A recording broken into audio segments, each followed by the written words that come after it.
Yeah, the crawler wild's always bringing me home. Crawler wild's always bringing me home. Crawler wild's always bringing me home. Hello, wild ones, and welcome to another episode of the Find Your Wild podcast. I'm so excited to have singer, songwriter, lyricist Tess Posner with me tonight.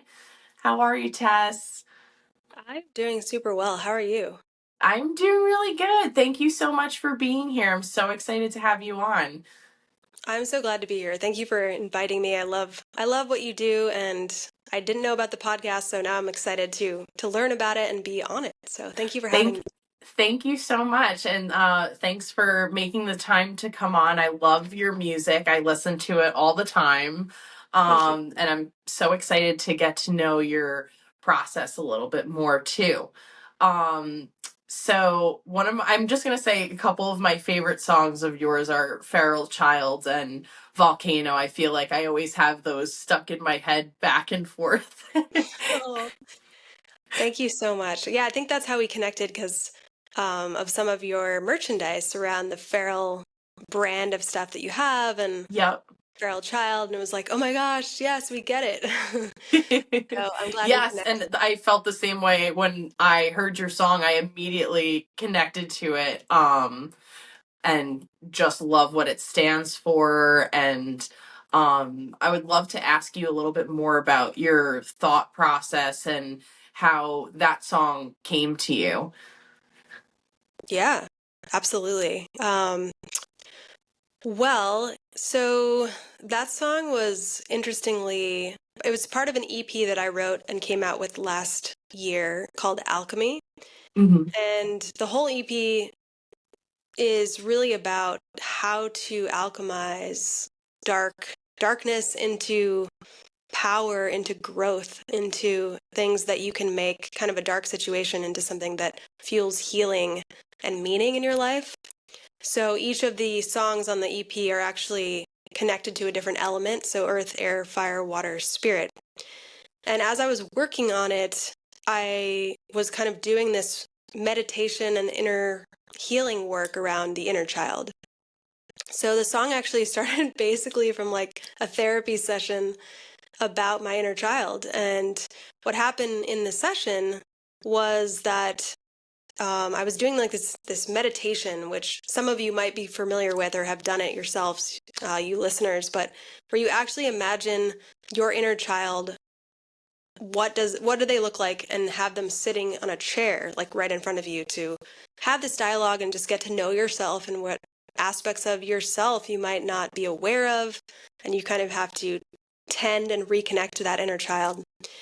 So I was doing this meditation, and then I like got this visual of this feral child. Like she was completely wild. Her hair was all messed up. She looked like she was starving, like kind of this very shocking image. And I was just like, oh my gosh, what is this? And it kind of began this whole healing process, reconnecting with that part of myself and recognizing the gifts that she had, but also the ways that I had abandoned her, frankly, over the past however many years. So I did that whole process, and as I was writing these songs for the EP, I was actually really afraid to put this out because I was like, oh, I kind of want to write a song about this experience because I feel like there's such alchemy that I've experienced from this process of connecting with my inner child. So I really wanted to put something in the album about that, but I was scared because it was such an intimate process, and it was like, this is really vulnerable. I don't know if I want to put it out. And it's so interesting because it's the song that has had the most impact on people, I would say. I mean, you never really know, but in terms of like who writes me about it on Instagram and says like, oh my gosh, this song helped me connect with my inner child.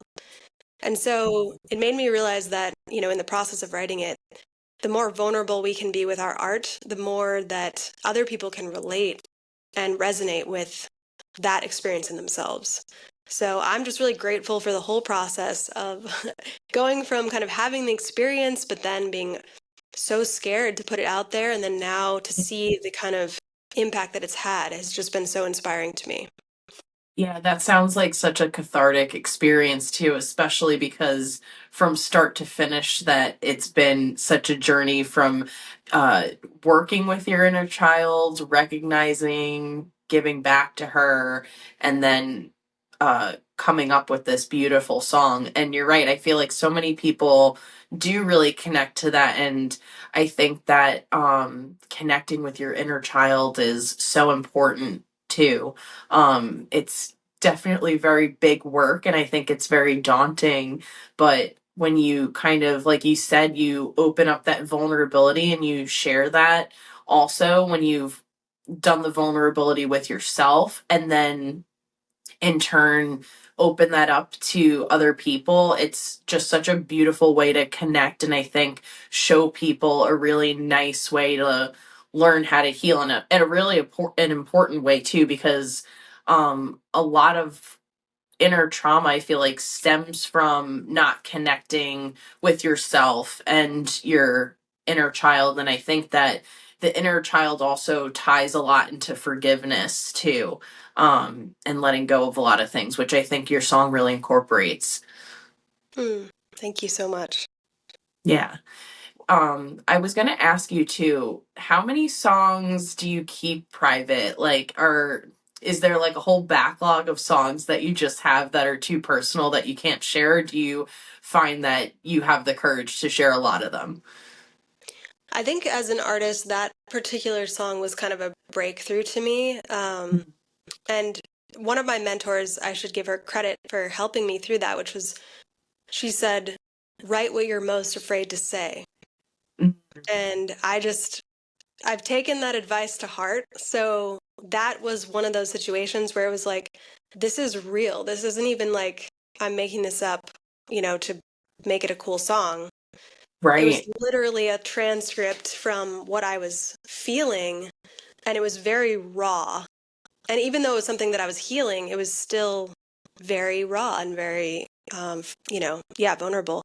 So I think now I try really hard to do that. And I'm like, my new bar for a song is like, how do I get to that feral child level of like, this is the real, raw, wild truth Yeah. that gives me this sense of like raw nerve or like shaking to sing. And I feel like Yeah. that's where I want my art to go.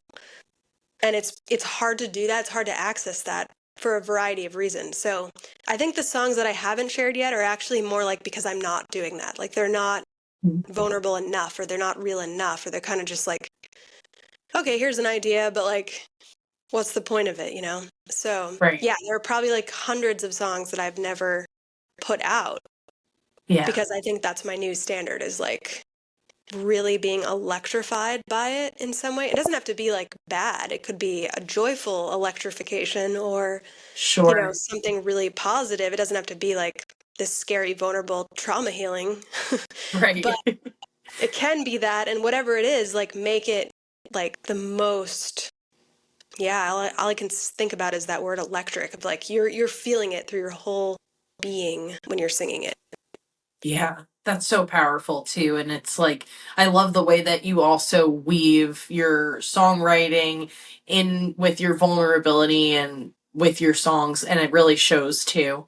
I love Volcano, and I love I think especially Alchemy, there's depth to why I love it too. I love that you picked each song to represent an element, and Alchemy turning pain into power is also such a great symbol, a great name to choose for a whole album. And I feel like when you listen to all the songs, it really makes a lot of sense too. Thank you. I Yeah. appreciate that. Yeah, Yeah. Volcano was another one that was similar actually, um, where it was this really, and it's actually sort of talking about this process of the fear of your own voice. And Mm. it was about a situation where, not to dive 100 feet into the deep end this early in the podcast. That's Um, okay. Go for it. I love diving deep. okay. Well, yeah, it was a situation where, I had spoken out against an abuser, and the sort of and which is something that's come out of, especially over the past like 10 years, I would say, with women, and how, we've had a lot of people speaking out because of the Me Too movement and making their stories heard, which is really amazing and Hmm. powerful. Yeah. But there's also this way that society shuts down us from, or anybody, not just women, but anybody who's been victimized in specific ways. They might be shut down from speaking out about it or even punished for that. So, Volcano was that kind of wrestling within yourself of like, oh, you kind of gaslight yourself. Like, oh, maybe I'm wrong. Maybe I'm the one who's not actually doesn't even know what's going on, or like, didn't actually happen, or you start doubting yourself, and you're doubting your truth. And I Yeah. think that's part of it in this whole journey of finding your voice and putting it out there, is like, people want to shut down authenticity because it's scary. Like when Yeah. you bring that up in front of somebody else, they get scared about their own vulnerability. So I'm not just talking about like people shutting down, people speaking out about sexual abuse. That's one really obvious, horrific aspect Right. of it. But there's the subtle ways that that happens every day, where it's like safer to fit in a specific box and Right. kind of go along with whatever norms and not really go to that deeper level, because it's terrifying to people and dangerous, has been dangerous to do in society, especially for women and people that don't fit in, other marginalized groups. So when I wrote Volcano, I really wanted that to be this like representative of that struggle. It's like, can I come out as who I am? Or am I just going to hold it all in? And it's like the volcano is obviously celebrating that coming out and that unleashing of your power and your voice, and how beautiful that is.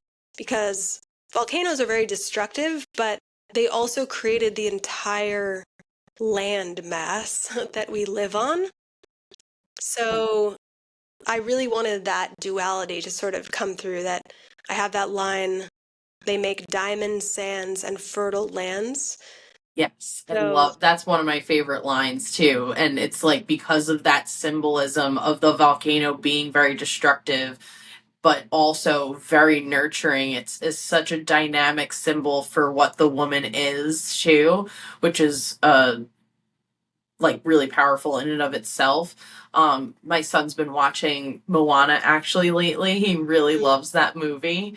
that's And obviously, uh, Tafiti turns into Taka and is a volcano in the movie. But I think that there's also a symbol for that women's rage is very scary. And like, kind of like you were saying, that it's much easier to just, I think, especially unfortunately as women, to just oh, go with the flow, keep quiet. Like, I want to keep to myself because if I say anything, then it's going to disrupt this. And there's always been a pattern in history for women to be, it's better for them to be like meeker and like not say what they're feeling. But there is such a power in like women coming together and making sure, like, no, we're not okay.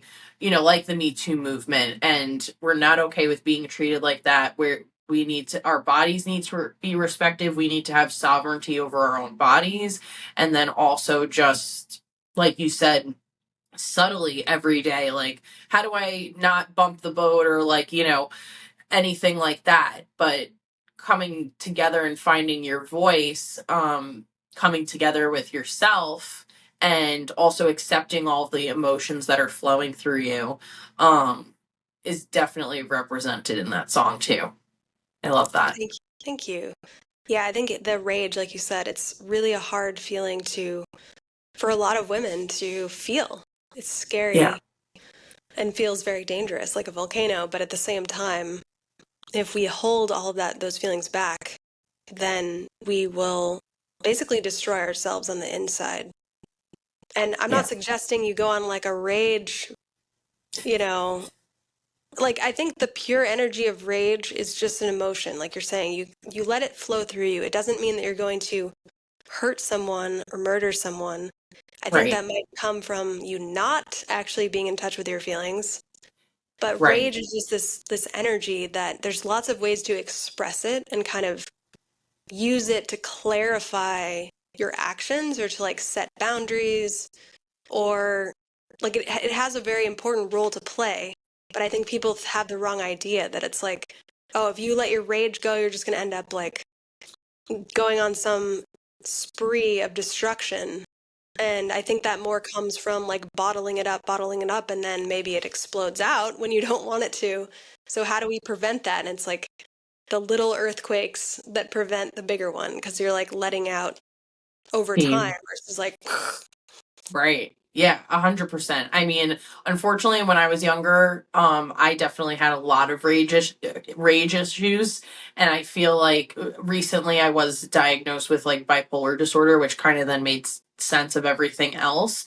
But I also think there was a lot of like what you said, just holding in a lot of that rage and not finding proper sources to release that or proper ways to even recognize it because it's so stifled. And like you said, when you're not like recognizing what those emotions mean, then it becomes more uh catastrophic and destructive. But if you can notice, oh, that feeling's coming up, it's supposed to bring up in you a recognition of, oh, okay, you know what, this is kind of making me angry.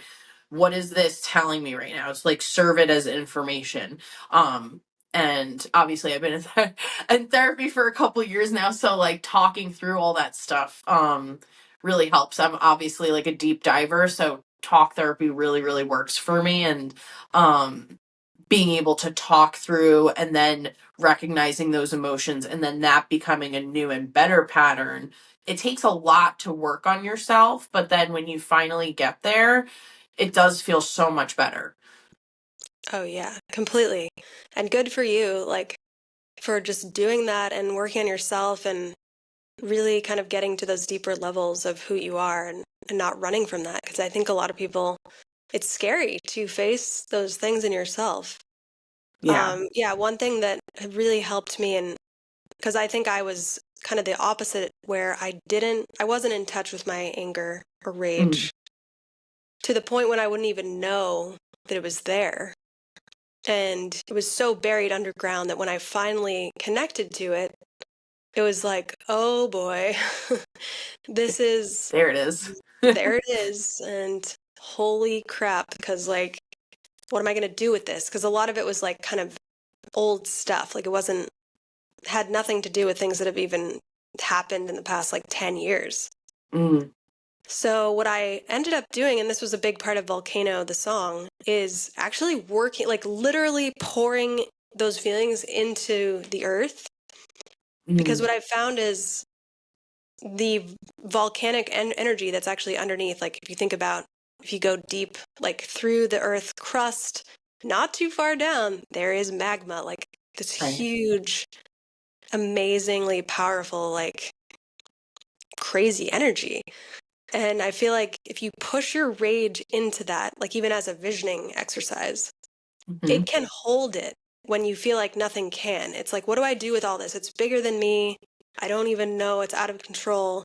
It's like, I kind of think of it as like this feminine mother energy of the earth. It's like she can hold it for you if you kind of channel it downwards. And I found that to be very effective because it's like a more of an alchemizing Hmm. process Yeah. than it is just like either pushing it away or, you know, blowing it up too much. Yeah, I personally think that that also really works for me, visualizing and things like grounding or releasing energy and like focusing on like breath work and releasing that. I actually, it's kind of funny, it like reminds me of this like putting your anger and like giving it to like Mother Earth. I have this dragon tattoo actually here that I got a couple of years ago, actually right before COVID. Mm, And I kind of call it like my protection dragon, like uh my depression, yeah, my depression dragon. So what it does is, like, for me, this kind of visualization really helps. And um so the diagnosis was bipolar depression. So then both sides of the fence. So I would, when I would get depression, like really, really bad, I would really feel it in my body. I would feel it all the way into my fingertips, and it would be like kind of numb. And this dream vision thing kind of came to me one day, and it was so powerful. I literally use it whenever I feel down, also now.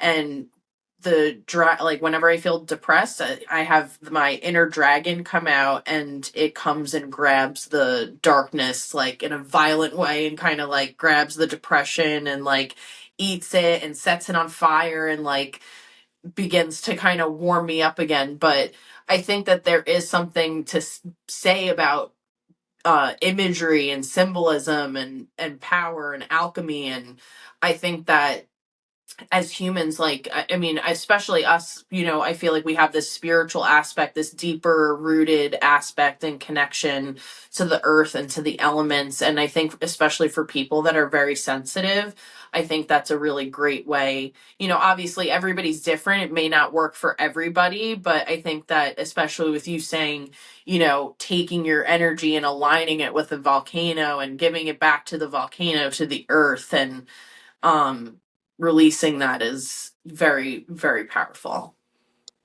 Yeah, thank you so much for sharing also your story about that. That's so powerful to use a like a helping spirit, and Yeah.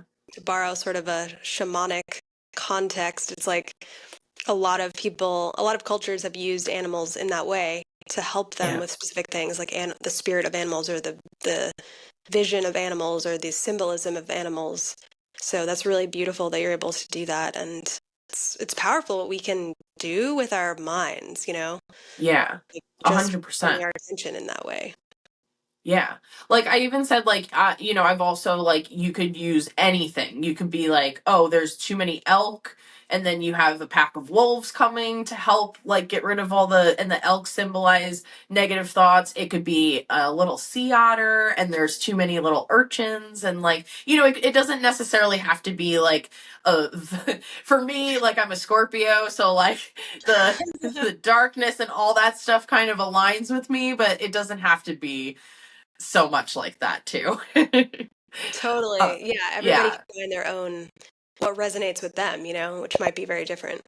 right, exactly. And I think that's also I think that's important to find what resonates with you. To change topics a little bit here too, and like kind of just to go loop back to your music. How do you like incorporate do you come up with your words or your song, like your lyrics first before you come up with the beat? Or do you come up with like the beat first? Like, how does that process work for you? Yeah, great question. That's always such a question that I get a lot. And the answer has changed. So when I first started out, I started writing. Some of you on the, listening now might have heard of the Morning Pages. That came out of a Julia Cameron book called The Artist's Way. And my singing coach at the time recommended that because I wasn't actually writing songs, I was just singing songs. And I did this practice where I wrote stream of consciousness 20 minutes per day and just lit a little candle, like do it right when you get up so that your mind is less active and you can just kind of flow what is more in the unconscious onto the Mm-hmm. page. So that's where I really became obsessed with lyrics and kind of found my voice in that way. So I would always start with the lyrics. And what came out of that as well is she told me to do that practice for 6 weeks and then don't look at it at all for 6 weeks.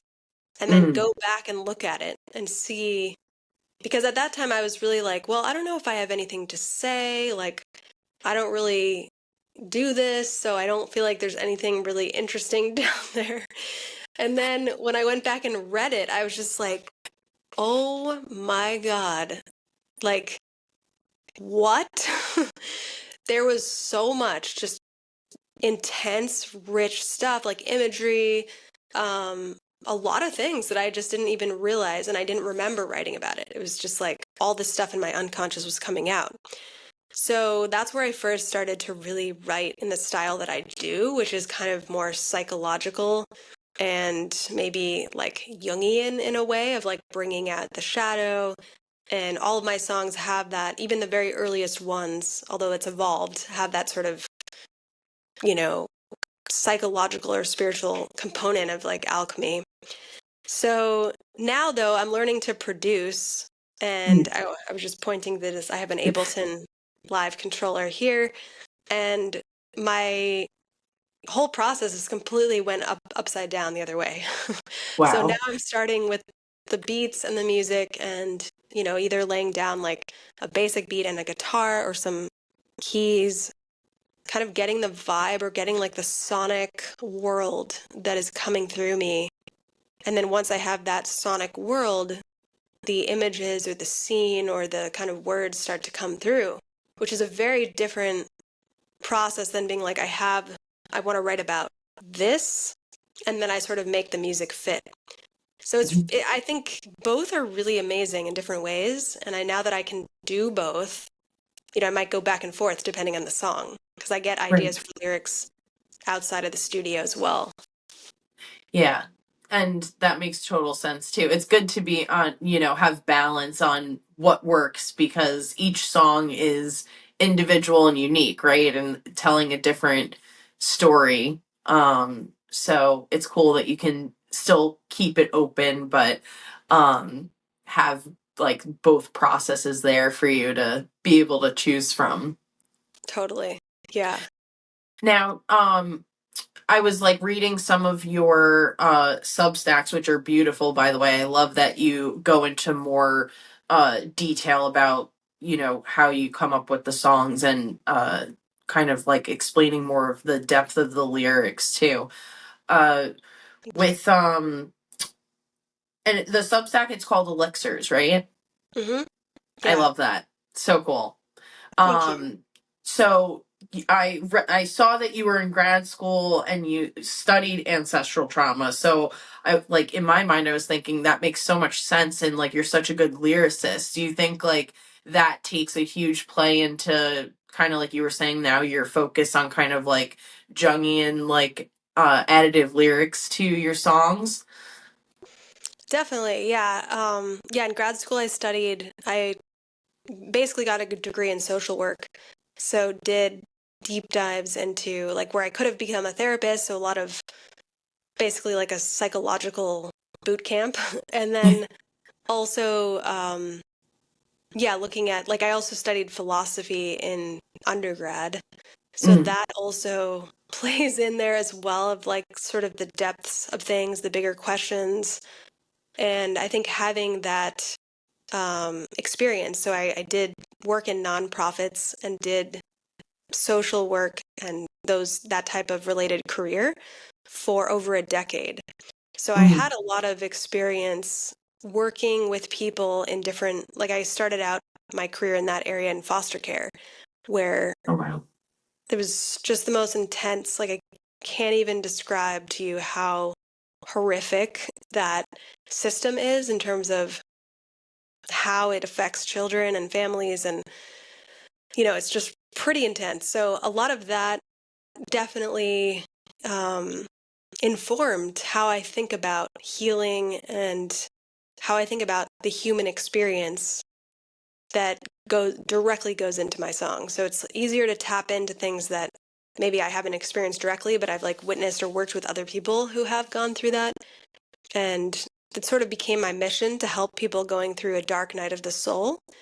And that sort of was informed by my work experience, my personal experience, and then my family's history of some of those challenging, darker times as well. So all of that combined, like, sort of created this fire in me of wanting to really create art that speaks to that place where people are just like really lost and feeling like I don't know how to take the next step. And I think music can reach people in those states, even though sometimes, things like therapy or other interventions may not be able to. Hi, Wild Ones. I hope you're enjoying this episode of the Find Your Wild podcast. This episode is sponsored by my clothing brand Femme Sauvage, and you can find a discount code and link in the description. So check it out. We have a lot of amazing designs, and $5 of the proceeds goes to different charities. So please feel free to check it out and enjoy the rest of the episode. Thanks so much. Yeah, that's so beautiful. And I feel like there is such a depth to all of your songs and your lyrics that really show. Um, and I really like how all of those things combine. I'm a huge Jungian uh fan as well, so it's nice to have that incorporated. But I yeah, I feel like that is sorry, I'm just like trying to think of my next thought, because that was like so powerful and deep. And um I Thank you. think that I think the more you go deeper into your soul, the better the art, right? It's like such a catch 22, because my husband always says to me all the time, like, oh, it's such a blessing and a curse to see and feel everything so deeply. But the most beautiful art comes from the depth of sometimes understanding the pain of the human condition, and um that deep empathy that you have for other people. I think that was like the article that I was reading that I had in my mind, the kind of like tapping out on empathy, and how can we still have empathy but not get tapped out and be able to still help people.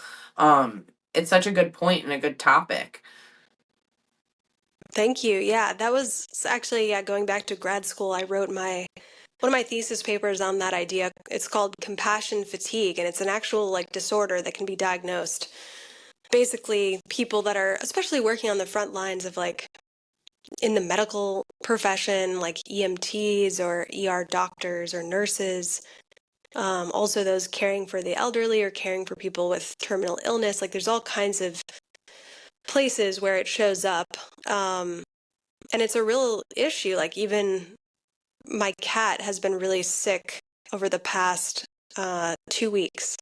And, I was really like, I don't know anything about caring for a really sick cat. So it's been a Yeah. really difficult process. And, it's even though I've done a lot of work in this area, it's still really hard because it's like I'm scrambling to figure out how to take care of something that can't speak, and where if you know cats, anyone listening, they're not exactly obvious with how they're feeling, especially when it's pain.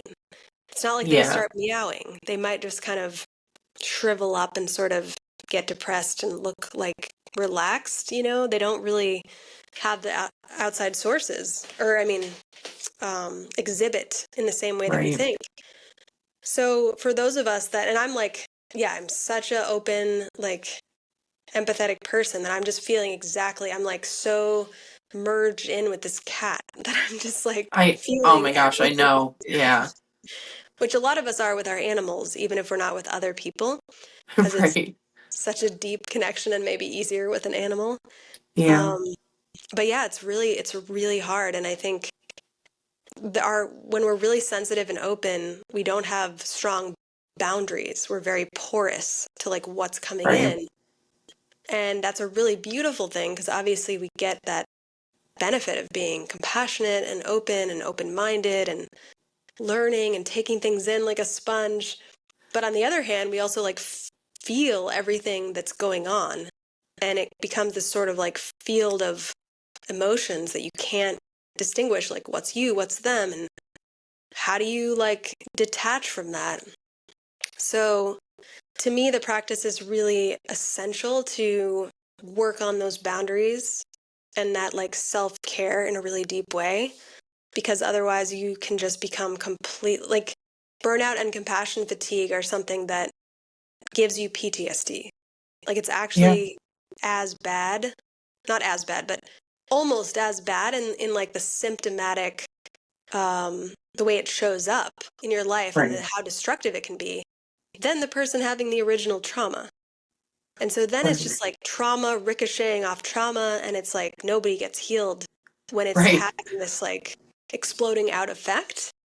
Right. And as the caretakers, we have to be responsible and say, like, no, I'm not going to let that happen, that I'm going to be so dragged down into this that I'm not going to be able to be there for the person or the animal, whatever the case may be. Right. It's this analogy is going to be kind of interesting, but I kind of see the connection. So I was talking with my friends yesterday. I did a podcast with them, and they're actually falconers. So we were Mm, talking about that people use like poison or rat poison and don't realize how it's killing off the owl population and the effect that it has on the environment. So when these owls are dying off there, or you're using rat poison or whatever, you're killing the now problem, but you're creating a future problem. And that's, that there are going to be way too many mice or rats or rodents in the environment, and then they're going to get sick, and you never know what that is going to pass on to somebody else. So it kind of reminds me of this kind of train of thought that we were just talking about, where you can not you can overextend yourself, and you're actually going to snap back like a rubber band, and all of those emotions are you're going to get fatigued, and then you're going to snap because you can't handle it anymore. So it's very important to make sure that you're taking care of yourself. I mean, especially, it's obviously different with like caring for sick or elderly or something like that. But like, even with just like being a mom and taking care of my son, you know, if he's getting frustrated over something, and then I've like said something, because he's 3, like a million times in a row, and then, getting frustrated, like that's he's getting frustrated, I'm getting frustrated. This is a cycle that keeps going, that's not working, and it's just creating more problems. So it's, I'll have to be like, honey, you need to tap in, or, maybe for somebody else in a different situation, like we were saying, like, oh, we need to like, just take a breather, take a break, like, maybe do meditation, maybe like sit outside for a minute, like separate yourself so that you can recharge, because recharging is really important to healing yourself. yeah, totally. That's such a great story, and I love that metaphor. It's perfect, actually, because it's Yeah. like you're doing this immediate kind of what you see as crisis work, like kill the rats, get them out of here. But Right. then you're actually creating more rats without realizing it. Yeah. And it can be really hard, to separate, because especially if it's somebody that you care about, you feel very like connected to their suffering. And I think that's been a huge journey for me. I mean, one of the other songs on the EP called Black Cloud is about that, and really like what is that mechanism of release? Right. Because it can feel really hard to do that. It just like builds up, and then you're like, oh my God, I'm overwhelmed and it's too late. Yeah. But it's not. But it feels And that way. right. Yeah, exactly. Um, we keep going into these beautiful tangents, but I love it because I feel like we connect so much on them. But I do want to get back. I have another good question is, would you say that like writing, or what is your easiest song that you wrote? And then what's maybe your hardest song that you wrote? That's a good question. I guess the hardest song the hardest song is both the very first song that I wrote, because that first initial moment was like going through this portal or something. Mm, And I still remember the first time that I sang it, it was at like a little recital thing with it was like an open mic basically. mm, And I was so terrified because I was just like, oh my God, this is so like, who am I to be sharing this? Like, what am I doing? And it was so hard to like go through that process. But then going through the portal, it gets easier and easier and easier. And now it's like such a different universe writing today. mhm. But the other hardest song is a song that I'm currently writing because I always have this like standard that I increase for the next one where I'm like, okay, that was good, but got to do better. Like next time you're going to take it up a notch. And, you know, as artists, like other people hear the stuff, but they don't necessarily hear what we hear, which is like all the things that we could have done. You know, and you Right. sort of look back like, oh my gosh, I wish I had changed that one note, or I wish I had done the beat differently there, or like chosen a different instrument, or fixed my vocals, or so there's always this like sense that you're constantly improving, which I think Right. is still very much true for me, especially learning production because there's such an infinite world, and I'm just like super obsessed with trying to get the best song possible. I mean, too much of that is bad because then you kind of never finish anything, and I'm past that. I know you Right. have to cut it off at some point, but I do have Mm. this sense that I always want to make it even better than the last one. So I guess it's always harder as you go if you have that kind of mindset. Yeah. I I can see how that makes sense too. How, you have a new and all right, I reached this level, now I gotta, you know, keep going. And I think there is also obviously you want to keep bettering yourself, and the more you learn your art form, your craft, you're obviously going to want to step that up with each new song. I'm excited to hear the new song too. Oh, thank you. Yeah, that one Yes. was really fun to work on. But it also gets easier, you know, it's like the things that I couldn't do before are now easy. It's just that I have my sights on new things. So Right. there's that beautiful journey with music, and probably any artist feels this way in any, no matter what you do, Right. that your field is sort of infinite and endless. So you can always learn more. Like there's just infinite beauty in all kinds of art that is amazing. And that's why it makes it so fun to do because there's always more to discover. Yeah, and that's so true, is like each art form is like so dynamic in and of itself. Like you're saying there's so many different like levels you can access and like deepen your craft. Like now you're getting into production, and you play instruments as well, right? So all of that, as well as singing and songwriting, like I can see the craft and like how much like depth there is to keep learning. I absolutely like, I love that about life in general, is like, oh, you will never reach a point like I've learned everything, and if you do, go you got to step back a little bit, because there's always something to learn. There's always, I mean, the more things open up with science, the more things open up with technology, I think that also the deeper the understanding of us like growing and evolving as humans, like there's always going to be something that we can learn and grow from. Totally. Yeah, it's always moving, and that's what makes it both difficult and exciting. Yeah. Which I also want to talk about your You Set Me on Fire song and that music video that was so cool. What was the retreat like? You were in France, right? Yeah, so I was at an artist residency in France, about 2 hours south of Paris. And it was really multidisciplinary. So there was like artists, but also business people, like AI people, Mm. technology people, lots of different kinds of artists, visual artists. Very interesting group, mostly not the US focus. So Hmm. I think there were less Americans there than I typically interact with, which was an amazing experience. And yeah, I went there. It was at a 400-year-old castle, which was like, oh my God, dream come true setting. So And I cool. went, so cool. I went there with the intention of just filming some things on my iPhone, just for like, because it was cool. And Right. I ended up meeting this like amazing director, and we did the full music video. So it was a crazy, amazingly magical experience. The music video came out great. I mean, the song is amazing.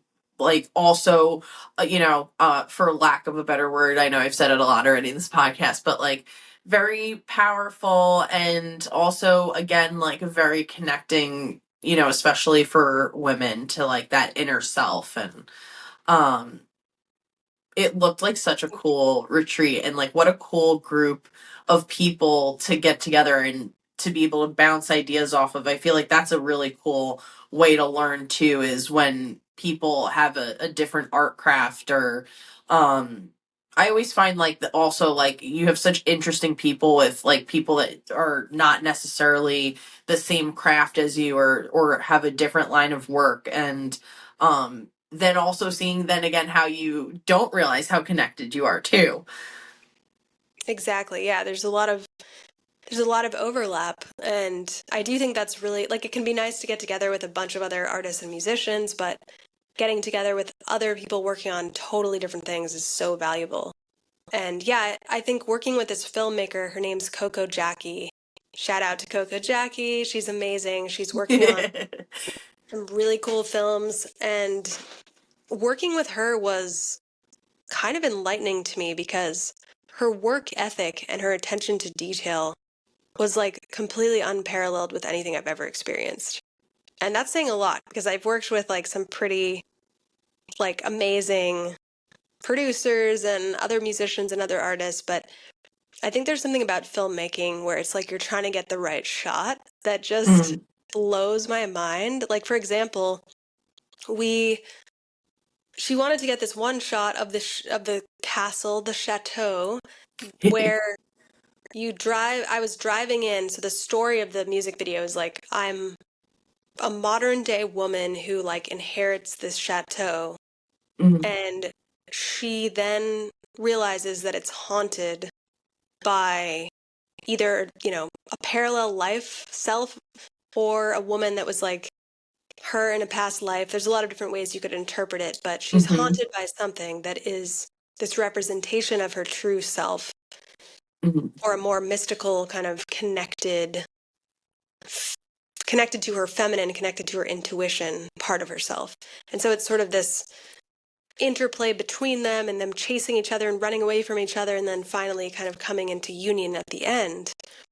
Um, but the director wanted to get this shot where I was driving in and there's like no other cars. And I was like, how are we going to move like 20 cars at like 6 in the morning? This seems like a crazy endeavor. I was just like, whatever, it's just a music video. It doesn't need to be perfect. And she was like, no, we have to move the cars. Like, and that's just one example. So we literally got like, I don't even know how many people it was to move their cars at an insane hour in the morning. And that's just one example, but it was like every single thing that she did had this level of quality and detail where it's like no compromises. Like Mm. it has to be right or it's not worth doing. And I just Yeah. love that approach to art because it's like you end up getting really good stuff. I mean, it can be intense. We filmed from 6 a.m. to 2 a.m. Mm. that whole day, and it was like completely exhausting, but also one of the best days of my life because I learned so much from her. And I was just kind of like her actor at that point. So she was in charge and was really incredible and inspiring. Yeah, and I also love the parallels of obviously learning about storytelling from a different perspective, right? Because like your art of storytelling is obviously through words and sound and that way of telling it. And then um the different points of like what's important for when you're visually storytelling. So like obviously like, you know, things like, oh yeah, you know, I would probably be the same way. Oh, don't worry about it, you know, just leave the cars, you know. Exactly. But when you're a visual storyteller and like, you know, I can see obviously how um the fact that she's driving up and everything's empty, I'm sure visually that is symbolic. So like using vision as symbolism. I took a in college I also took like a film class, and I've actually like used it every time I watch a film. It's like in my subconscious now. It's like, you know, the colors that a character wears from beginning to end and like what those symbolize. So I love that too. That's so cool. You know, and it came out, obviously the music video came out beautiful. Um, but Thank you. very, very cool. Um, and you kind of, I like too that I was also on the, what was it called? Witches, bitches, mothers, and saints. Did I Yes. say it correctly? Yep, you got it. I I think that it's like it's so unique and creative, like as an artist, to then also incorporate like your fan base into a very interactive um like unique offering of, like, we had like the astrologer on the call, who because I don't remember who else, and I don't want to miss anybody, so who else was on that call that you decided to put together? Yeah, so was it an archetypal astrologer, two witches, and then or three witches actually, and then the director of the film. And yeah, we wanted to get people who represented different aspects of those archetypes, so the witches, bitches, mothers, and saints. Yeah. And going back to what we were talking about earlier about women having to fit into a box, it was sort of like how do we celebrate all these different layers of ourselves that are not um, even allowed to come out, you know? And I just loved that conversation. Thank you for being there. It's so amazing to have you there. Yeah. And some of the women were saying like, yeah, what does it mean to be a witch? And this like idea of this word that's meant something accusatory for so long, and to reclaim that. What does that mean? And that discussion of it was so profound and beautiful. Um, and I just really love that because to me, that's why I made the video. I mean, what I don't know, it's a cool thing to do anyway, but I think to me, it really had this. I wanted it to speak to people in that way, so I really wanted to bring together people to talk about it and kind of explore those things more. Because I know for Yeah. myself, hearing other women talk about it and like having gone through that journey, and people that have claimed their power and are like, yes, I am a bitch, or I am a witch, and I am a mother, and I am a saint, and I am all these things. Like that song, I'm a bitch, I'm a Yes. mother, I'm a sinner, I'm a saint. You know, it's like Yes. we need to own that, but also watching other women who have owned it can really help us feel more confident and okay to step into that power ourselves. Yeah, I love the symbolism of like using different archetypes, and I think that, like you're saying, like especially like the ones that you highlighted in that little not little, but lack of a adjective, but like Zoom call, that especially like witches in the past, obviously, like you were saying, like that anything that's different is wrong, and then learning that difference isn't wrong, right? Because I think that historically different meant that it was, people feared it, they were scared of it. What is that going to do to me because that person is different? And then I think that there is something really magical and amazing about being able to connect in this way, and having these like unique forums to be able to incorporate like your music, and then the symbolism of the video, and then the symbolism of these archetypes, and then tying them all together is also really powerful and cool. Like, what a great time that we're living in, that we can dissect that. No, being different's actually really amazing and cool, and everybody has their own path. And like, kind of why I did like the find your wild is like, when you're finding your inner self, like you're finding your inner child, you're finding your feral child, like the more you find out what the that wild is inside of you, what your natural being is, what your inner nature is, that's what's going to help you heal. And then you can't help heal others unless you're healed. You can't, they always say that on the airplane, like, help yourself before you help others. So yeah, I Exactly. just love the ties of all that. Yeah, I love what you do, and I love the idea of finding your wild. And thank you for sharing more about what's behind that because it's really resonant. And I love when everything that you post online, I'm like, yes. So, Thank you. Yes, I love that we really align in so many ways too, and especially like your lyrics, and I think that, like you said, it's cool to come from different perspectives and look at different people and like how their art form is helping you learn. And like that's what I'm hoping to do with this podcast is like look at how many different people find their own niche and like what works for them. And I think that's what's cool about now, living in right now. And obviously not everything's perfect. Like hopefully whatever we can do to try to change things for the better. Like we said, like we can't always be done learning. I don't think we can be done changing and constantly making things better for us, for the planet, our connections. So Yeah, totally agree. Yeah, it's a mixed bag. It's like there's a lot of opportunity and possibility in ways there never was, and at the same time, there's a lot of things, and we're able to see that more because of social media. Like we have the view of everything happening, and it's like a lot to take in.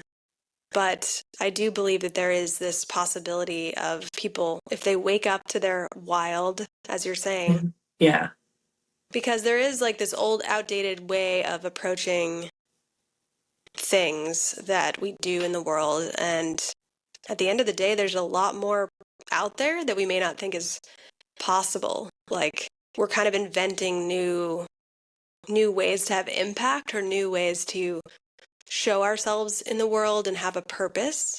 And I think that kind of creativity and really innovation, like you see that with entrepreneurial people where it's like, well, this hasn't been done, so I'm going to do it. And it needs yeah, to get done.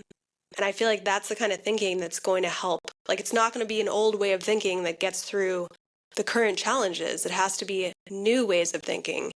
And I right. feel very inspired when I see people doing that because um, it gives us all that sort of permission to say, okay, what's my unique contribution? And how do I really tap into that place in myself where I can make a unique impact on the world? And the world needs it. The world needs all of us to do that, you know?